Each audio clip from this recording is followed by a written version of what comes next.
हम पिछले लगभग 30 वर्षों से अधिक से हम खाद्य में जो मिश्रण होता है और जो रंग डाले जाते हैं उनके ऊपर कार्य कर रहे हैं और उनका ये पता करते हैं कि ये आपके लिए खाने योग्य है कि नहीं है।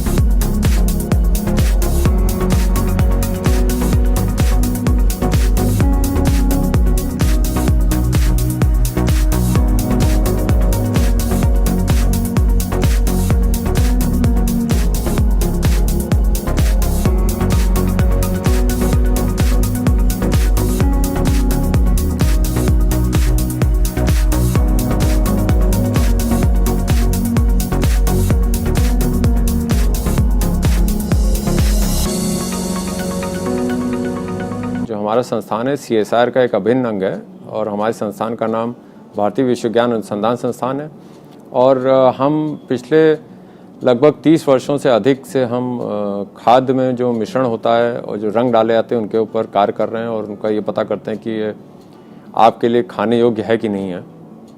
और इस संदर्भ में आपको बताना चाहेंगे जितने भी खाने में डाले जाने वाले रंग हैं उनके जो मानक है हमारे संस्थान ने ही बनाए और उनको ब्यूरो ऑफ इंडियन स्टैंडर्ड्स को दिया है। जहाँ तक मिलावट की बात है, हमने जैसा आपको बताया कि हम लोग इसके ऊपर बहुत अरसे से काम कर रहे हैं। इस संदर्भ में कई किटें हम लोग ने बनाई हैं जो कि आम आदमी के लिए भी काम आ सकती हैं और जो हमारे जो फूड इंस्पेक्टर होते हैं उनके भी काम आ सकती हैं। इनमें विशेषता हम आपको बताना चाहेंगे कि जैसे एक है जो सरसों के तेल में मिलावट होती है उसको पकड़ने के लिए है। दूसरी एक है जिसमें दुग्ध में तरह तरह की चीज़ें मिलाई जाती हैं उनको पकड़ने के लिए है। तीसरा एक हमने एक किट बनाई है जो कि जो जूस होते हैं बंद, उनमें अगर अंदर जूस सड़ गया है अगर आप कैसे पता करेंगे उसके लिए हमने एक किट बनाई है। इस प्रकार से और जो बाकी किट हैं कई सारे ऐसे परीक्षण या जांच आप अपने घर पे बैठ के कर सकते हैं और उसकी एक किताब FSSAI की जो वेबसाइट है उसके ऊपर आपको मिल जाएगी। वो मुफ्त है, आप उसको डाउनलोड कर सकते हैं। आजकल तो सारे बच्चे ऑनलाइन क्लासेस ले रहे हैं तो इंटरनेट की भी कोई दिक्कत नहीं, समस्या नहीं, तो आप उसको डाउनलोड कर सकते हैं। वो डार्ट बुक बोलते हैं उसको और पिंक कलर की किताब है। उसमें कई सारे मसालों की जाँच आप स्वयं घर पर कर सकते हैं, पता लग जाएगा कि मसाले में कोई मिलावट तो नहीं है। इसी प्रकार से सब्जियों में जो रंग लोग मिला देते हैं, हरा रंग, उसको जांच करने के लिए भी हम लोग प्रतिबद्ध हैं। इस समय किटें बन रही हैं और साथ ही साथ जो हमारे तरह तरह के फल होते हैं या जो गेहूं होता है जिसमें एक तरीके की फंगस लग जाती है, उसकी वजह से जो एक टॉक्सिकेंट या टॉक्सिन उसमें आ जाता है जिससे कि लोगों की तबीयत भी ख़राब हो सकती है। उसके लिए भी हम किट बना रहे हैं इस समय। नकली दूध बेसिकली क्या होता है कि जो है या तो सिंथेटिक फैट्स लेकर के उन्हें डिटर्जेंट में मिला लिया जाता है जो कि जो है दूध की तरह लगता है पर एक्चुअली दूध नहीं होता है, और या फिर जो है दूध को पतला करके फिर उसकी जो है सारी प्रॉपर्टीज़ वैसी ही करने के लिए उसमें कई सारी चीज़ें मिलाई जाती हैं, जैसे कि यूरिया मिलाते हैं और सिंथेटिक मिल्क में जैसे डिटर्जेंट मिलाते हैं ताकि फ़ैट उसका सारा का सारा मिक्स हो जाए, और कई प्रिजर्वेटिव्स अलग से मिलाए जाते हैं जिससे कि दूध वैसा ही लगे जैसे आपके घर में आता है। तो उसके लिए हमने यहाँ पे कुछ स्ट्रिप्स बनाई हैं, जैसे यूरिया की बनाई है। यूरिया जो होता है वो जो गाय खाद खाती है ना उससे आता है, तो उसको टेस्ट करने के लिए हमने स्ट्रिप बनाई है। यूरिया अलग से भी ऐड किया जाता है क्योंकि जो दूध में नाइट्रोजन होती है उसमें एक पार्ट होता है यूरिया का, तो उसको ऐड करने से मिल्क का जो सॉलिड नॉन फैट कंटेंट होता है वो इंक्रीज़ होता है। और FSSAI ने इसकी रेगुलेशन में 70 mg पर डेसीलीटर अलाउ किया हुआ है, और अगर उससे ऊपर होता है तो हम उसको एडल्ट्रेंट मानते हैं। ठीक है, तो उसको टेस्ट करने के लिए हमारे पास ये स्ट्रिप है। ठीक है, ये स्ट्रिप पे आप जो है अगर दूध का सैंपल डालेंगे जिसमें यूरिया है तो ये सफ़ेद स्ट्रिप है, देखिए इसका रंग पीला हो जाता है।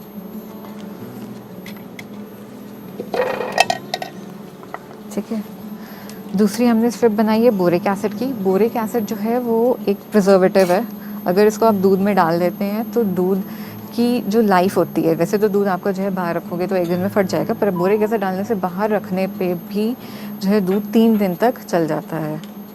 और boric acid all globally band है बिकॉज जो है इंसेक्ट्स और माइक्रोब्स को किल करने के लिए यूज़ होता है ये, और टॉक्सिक होता है। ज़्यादा कंजम्पशन से लिवर फेलियर के चांसेस इससे बढ़ जाते हैं। तो इसको टेस्ट करने के लिए ये स्ट्रिप है हमारी,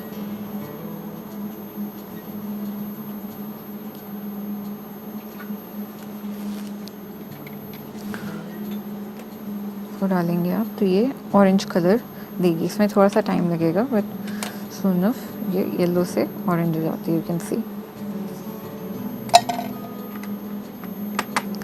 तीसरा डिटर्जेंट जैसे मैंने पहले ही बताया सिंथेटिक मिल्क में यूज़ होता है। तो जो फैट्स होते हैं उनको इमल्सिफाई करने के लिए, उनकी दूध की कंसिस्टेंसी और उसमें झाग लाने के लिए, तो जो है डिटर्जेंट तो वैसे भी दूध में होना नहीं चाहिए। तो उसके लिए हमने जो है जो स्ट्रिप बनाई है इसको टेस्ट करेंगे।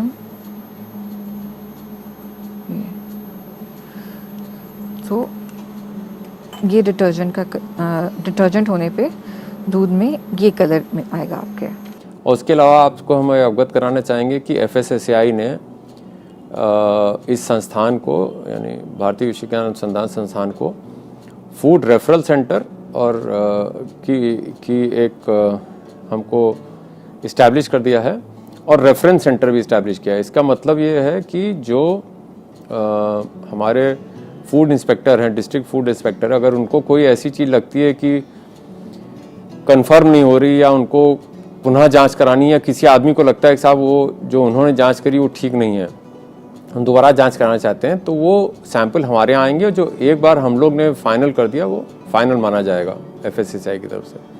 और रेफरेंस सेंटर भी हमको उन्होंने बना दिया है। इसके मतलब ये कि नए नए तरीके परीक्षण करने के और नई नई किटें दोनों बनाने का भी हमको उन्होंने कहा है कि आप इस विषय में काम करें। और साथ ही इसको और आगे ले जाने के लिए जब हम लोग इस विषय में काम कर रहे थे तो हम लोग ने FSSAI से बात करी, और CSIR जो हमारी पेरेंट बॉडी दिल्ली में है, जिसके अंतर्गत 38 लैबें आती हैं, उसके बीच में और FSSAI के बीच में एक MOU अभी पिछले महीने साइन हुआ है माननीय हर्षवर्धन जी की अध्यक्षता में, क्योंकि उनके अंडर में दोनों मंत्रालय आते हैं, family health and family welfare भी है और साइंस एंड टेक्नोलॉजी भी है। तो FSSAI health and family welfare में आता है और CSIR साइंस टेक्नोलॉजी में आता है। तो दोनों के अध्यक्षों ने मिल के माननीय मंत्री जी की अध्यक्षता में एक MOU साइन किया है। उस करारनामे या MOU के अंतर्गत जो भी टेक्नोलॉजी CSIR में डेवलप होगी, जैसे कि हमारे यहाँ शीर स्कैनर है, एक हमारी संस्था है जो सीरी पिलानी में है, उन्होंने एक शीर स्कैनर डेवलप किया। उसमें क्या है कि एक मशीन है छोटी सी जो हाथ में आप लेके जा सकते हैं, और दूध, क्योंकि कई दूधिये आते हैं, उनसे दूध कलेक्ट होता है, फिर एक बड़ी डेयरी में जाता है, वहाँ प्रोसेसिंग होती है। तो जहाँ पर दूध का कलेक्शन होता है वहाँ पर ही जांच हो जाए, 60 सेकंड के अंदर पता लग जाता है कि दूध में कोई मिलावट है कि नहीं। तो करीब 14 पैरामीटर वो नाप सकते हैं।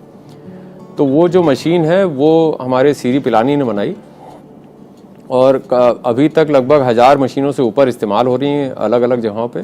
तो इस प्रकार के जो टेक्नोलॉजी डेवलपमेंट हमारे यहाँ होगा CSIR में, वो FSSAI तुरंत उसकी परीक्षण कराएगी अलग अलग लैबों में। अगर उनको ठीक पाया गया तो तुरंत उसको अपने जितने भी पूरे प्रदेश भर में उनके फूड इंस्पेक्टर्स हैं या जो उनकी संस्थाएं वहाँ पर उनको भेजेंगी, जिससे कि नई से नई तकनीक FSSAI के पास पहुँचे। ये तो एक चीज़ है, लेकिन उससे ज़्यादा जो बात है वो ये इम्पोर्टेंट बात कि हमारे जो आम आदमी उन तक जो खाना पहुँचे वो सुरक्षित हो, स्वस्थ हो। ये भी बहुत ज़रूरी है कि उसके अंदर की जो गुणवत्ता वो ना कम हो, उसमें कोई मिलावट ना हो। इसके पीछे हमारा संस्थान तो तत्पर है ही, लेकिन हमारा मंत्रालय भी तत्पर है। जैसे सरसों का तेल है, ठीक है, तो उसमें बटर येलो लोग अक्सर मिलाते हैं। बटर येलो क्या होता है कि कार्सिनोजेनिक होता है हमारे बॉडी के लिए, जो कि ऑयल में होना ही नहीं चाहिए। तो हम जो है हमने यहाँ पे स्ट्रिप्स डेवलप की हैं, जो कि अगर बटर येलो मिक्स्ड है सरसों के तेल में, ठीक है, एडल्ट्रेटेड है सरसों का तेल बटर येलो से, तो हम उसको चेक कर सकते हैं। तो यहाँ पे हमारे पास जैसे ये आप देख सकते हैं सैंपल हैं, एक प्योर मस्टर्ड ऑयल है और एक एडल्ट्रेटेड मस्टर्ड ऑयल है, जो कि बटर येलो से एडल्ट्रेटेड है, ठीक है। तो हम हमने जो स्ट्रिप्स बनाई है उस पर हम पहले प्योर हम आपको डाल के दिखाते हैं।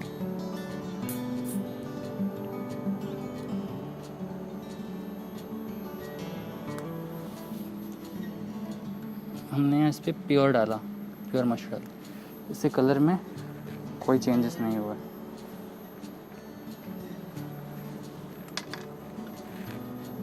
देख सकते हैं आप। अब हम इस पे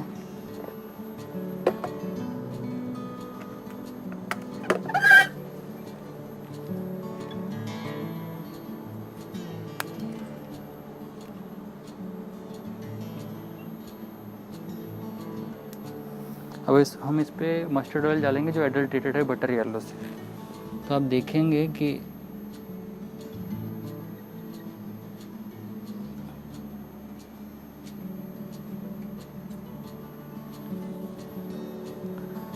स्ट्रिप का कलर जो है वो चेंज हो गया। तो इससे हम जांच कर सकते हैं कि हमारा जो सरसों का तेल है वो मिलावटी है कि नहीं बटर येलो से। कि हम लोग तो एक गवर्नमेंट की संस्था है, तो हम किट की टेक्नोलॉजी डेवलप करते हैं। उसके बाद जो भी हमारे व्यवसायी हैं वो लोग आके हमसे टेक्नोलॉजी लेके उसकी मैन्युफैक्चरिंग शुरू करके उसको आगे ले जाते हैं। तो इसमें जो छोटे उद्यमी हैं, एमएसएमई हैं, स्टार्टअप हैं, कोई भी जन आ सकता है। हमारे यहाँ पर इसकी भी सुविधा है कि हमारे यहाँ इंक्यूबेशन सेंटर भी है।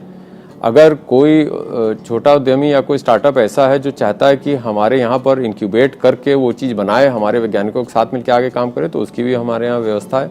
तो हम आपके माध्यम से ये भी कहना चाहेंगे, जो हमारे चाहे वो गांव से लोग हों, चाहे शहर के बच्चे हों, जिनके अंदर एक एंटरप्रेन्योरशिप की बात हो, उनको लगता है कि हम एक व्यवसाय कर सकते हैं, तो वो हमारे यहाँ अवश्य आके मिलें। जितनी भी टेक्नोलॉजीज हमारे यहाँ हैं इस समय, उनको हम अवगत कराएंगे, उनको हम कैसे आगे ले जा सकते हैं, उनकी क्या मदद कर सकते हैं, किस प्रकार से उनको सरकार से अगर धनराशि मिल सकती है उनको, तो उसके लिए उनको क्या क्या कार्य करने, उन सब चीज़ के विषय में हम उनको अवगत कराएंगे।